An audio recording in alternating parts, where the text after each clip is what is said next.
to Madeline's Life Management. Today I'm going to be talking about some tips and tricks I've learned while in a relationship.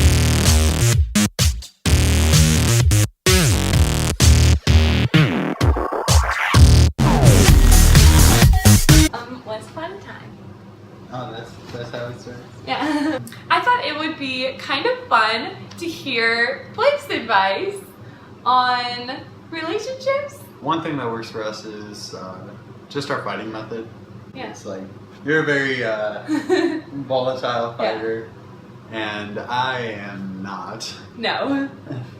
Like, you kicking a puppy when you yell at me? Yeah. Well, I could never yell at Blake just because I think I respect him too much. Just like I would never like yell at my dad. But like Savannah and I live together and we'll like scream and yell and cry, and then we'll be laughing and making up on the span of 5 minutes. And Blake's like over in the corner like, terrifying. What?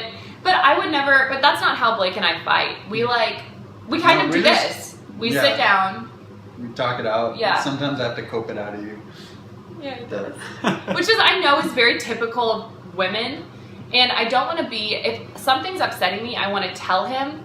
But as a woman, a lot of the times, what I see in like romantic comedies are these women that freak out over nothing, and then like as like the climax, and get in this big argument, and they split up, and then she realizes that, and he calls her crazy, and she's like, "How dare you?" And then she realizes she's crazy, and they come back and fall all back in love at the end. So seeing that, which is not real and doesn't validate women's feelings. I feel like validation of feelings is like important, because obviously they're feeling something for a reason, and that's one thing I always try to do, is make sure that Madeline feels like she's being heard, and that I feel like my side of the story is being heard, and making sure that everybody is being heard and that we communicate well. And And Blake always does a really great job of that. I always feel so comfortable telling Blake if something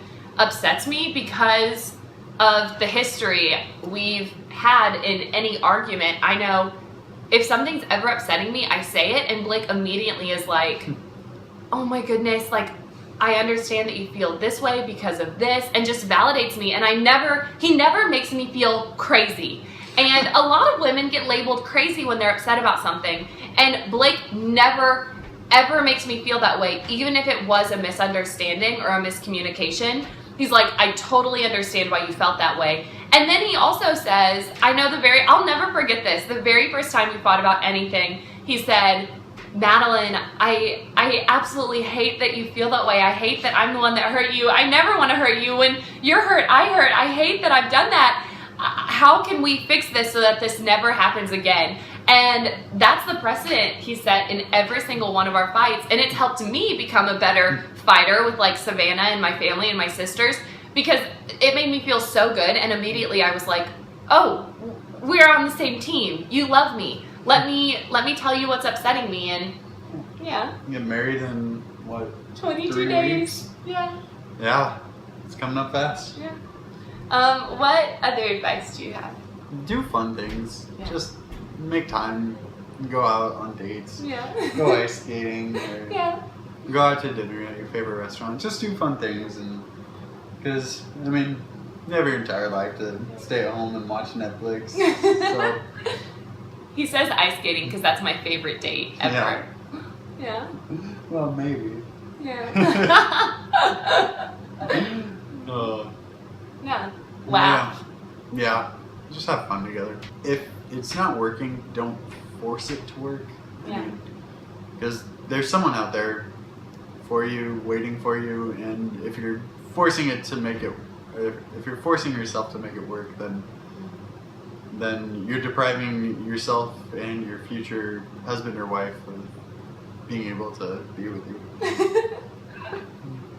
I had to learn that one the hard way. So we were just over at Nightheart helping Lillian move out, and there were a lot of memories there.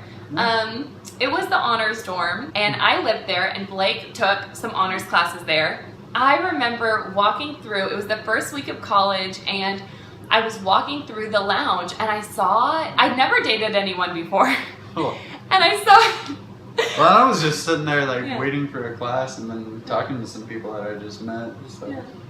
And I just saw the most handsome man I'd ever laid eyes on, and we like made eye contact.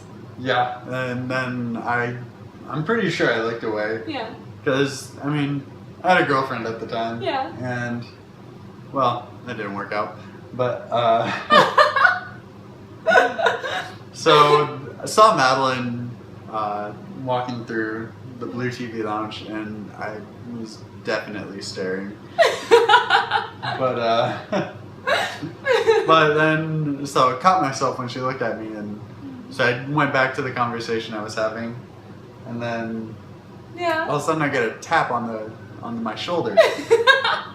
And going through my head, I thought, this is such an attractive man. I just want evidence to show my sisters. Like, I want to be able to say, guys, I saw the hottest guy in the world today. Here's a picture. So that was my thought process. I thought, I'll never see him again, but he's so attractive, I have to do something. So I walked up to him, and he looked to me like Alex Pettyfer, but I didn't know the guy's name at the time. I've since then looked it up. And Yeah. so I go up and I just like tap him on the shoulder, and I was like, hi, you look like this actor from I Am Number 4. Will you take a picture with me? Yeah. So we Yeah. took a picture, Yeah. and We had Teo, one of our friends to this day, Yeah. take the picture. I'm pretty sure I stalked you on Facebook to Yeah. find out where that picture was Yeah. and He who added that me. beautiful girl was.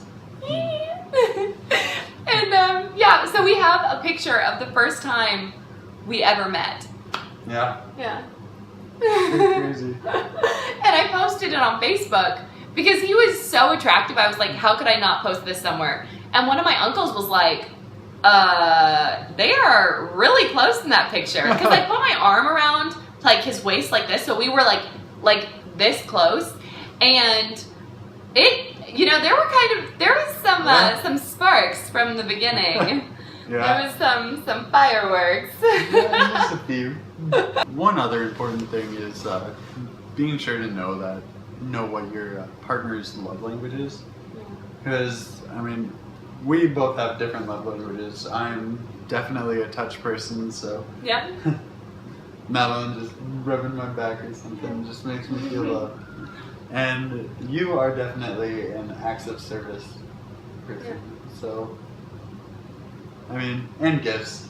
Yeah. You're also gifts. So, the fun one, the expensive one. It's so true. The one that takes time and money. It's easy. It's the easy one though. Yeah. Yeah. But just knowing what your partner's love language is and being able to show them that you love them through how they feel most loved is, I would say, important. Because then it goes along with communication and how we're communicating well with your partner. Because if she did all the chores in the house, it wouldn't make me feel as loved as if she just gave me a back rub or touched my arm or something. And I could touch your back and rub your arm as much as I wanted, but it wouldn't make her feel loved as if I took out the trash or cleaned the kitchen or something. Yeah. And Blake, like, if I'm ever having people over, he'll come over and he'll just start cleaning. He'll just put the dishes away and wipe off my counters and Wipe up all the coffee stains. so many coffee stains. Yes. And he like comes in and takes out my trash because he knows I hate taking out the trash. And he opens up all my doors, and whether it be a door or a car door, he even does double doors. There's a trick to that. That's tough. Yeah. It's tricky. Yeah. But I think touch is the easiest love language to show, because maybe it's because I'm so used to it, but like just now I'm like touching his back, and like if we're in the car, I'll like have my arm like this, or I'll reach over and I'll like when you're not sleeping. Yeah, I sleep in the car a lot. It takes 1 hour every time, Yeah. no doubt. Yeah. I remember we were just friends at the time, but the first time I got into Blake's car, I was like, just so you know, I consider driving recklessly, speeding, not wearing your seatbelt while you're driving, checking your phone while you're driving, a form of abuse, and I will never ride in a car with you again if you ever do any of those things. Right off the bat. Yep, and to this day, Blake is the best driver I know, and I feel so comfortable with him that I'll literally just fall asleep in the car because I feel safe. Thank you so much for watching, and I'll see you next Tuesday.